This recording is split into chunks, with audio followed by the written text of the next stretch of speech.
Hello. A Visit from St. Nicholas by Clement Clark Moore. 'Twas the night before Christmas, when all through the house not a creature was stirring, not even a mouse.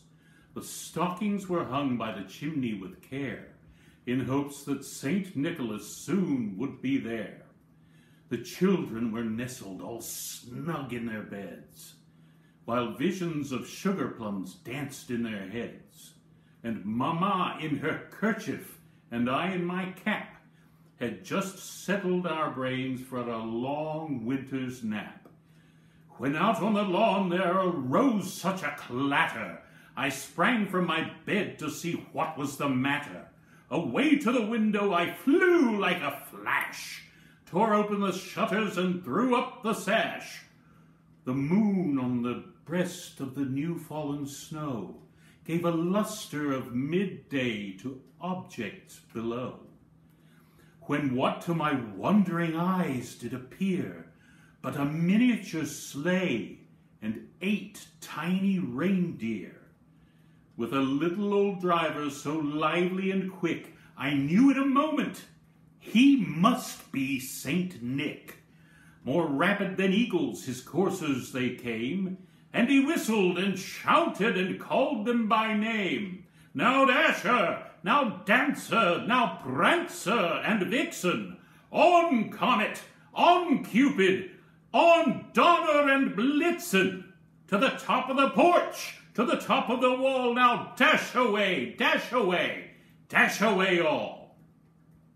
As leaves that before the wild hurricane fly, when they meet an obstacle, mount up to the sky, so up to the housetop the coursers they flew, with the sleigh full of toys, and St. Nicholas too. And then in a twinkling I heard on the roof the prancing and pawing of each little hoof. As I drew in my head and was turning around, down the chimney St. Nicholas came with a bound. He was dressed all in fur from his head to his foot, and his clothes were all tarnished with ashes and soot. A bundle of toys he had flung on his back, and he looked like a peddler just opening his pack. His eyes, how they twinkled, his dimples, how merry. His cheeks were like roses, his nose like a cherry. His droll little mouth was drawn up like a bow, and the beard on his chin was as white as the snow. The stump of a pipe he held tight in his teeth, and the smoke, it encircled his head like a wreath. He had a broad face and a little round belly that shook when he laughed like a bowl full of jelly.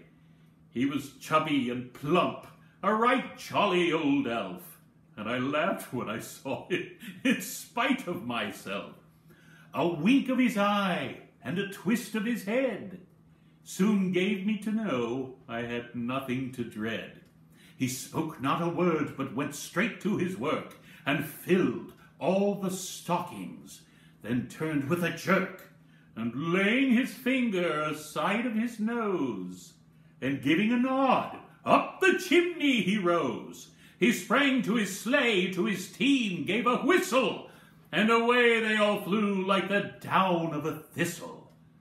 But I heard him exclaim, ere he drove out of sight, "Happy Christmas to all, and to all a good night." And now for those of you who don't understand New York English, I'll read it in the colloquial language. 'Twas the night before Christmas, Texas style. 'Twas the night before Christmas in Texas, you know, way out on the prairie without any snow. Asleep in their cabin were Buddy and Sue, a-dreamin' of Christmas like me and you. Not stockings, but boots at the foot of their bed, for this was Texas. What more need be said? When all of a sudden, from out of the still night, there came such a ruckus, it gave me a fright. And I saw across the prairie, like a shot from a gun, a loaded up buckboard come on at a run. The driver was geeing and hawing with a will. The horses, not reindeer, he drove with such skill. Come on there, Buck, Poncho, and Prince, to the right. There'll be plenty of traveling for you all tonight. The driver in Levi's and a shirt that was red had a 10-gallon Stetson on top of his head. And he stepped from the buckboard. He was really a sight, with his beard and mustache so curly and white. As he burst in the cabin, the children awoke and were so astonished that neither one spoke. And he filled up their boots with such presents galore that neither could think of a single thing more. When Buddy recovered the use of his jaws, he asked in a whisper, "Are you really Santa Claus?" "Am I the real Santa? Well, what do you think?" And he smiled as he gave a mysterious wink. Then he leaped in his buckboard and called back in his drawl, "To all the children in Texas, Merry Christmas, y'all."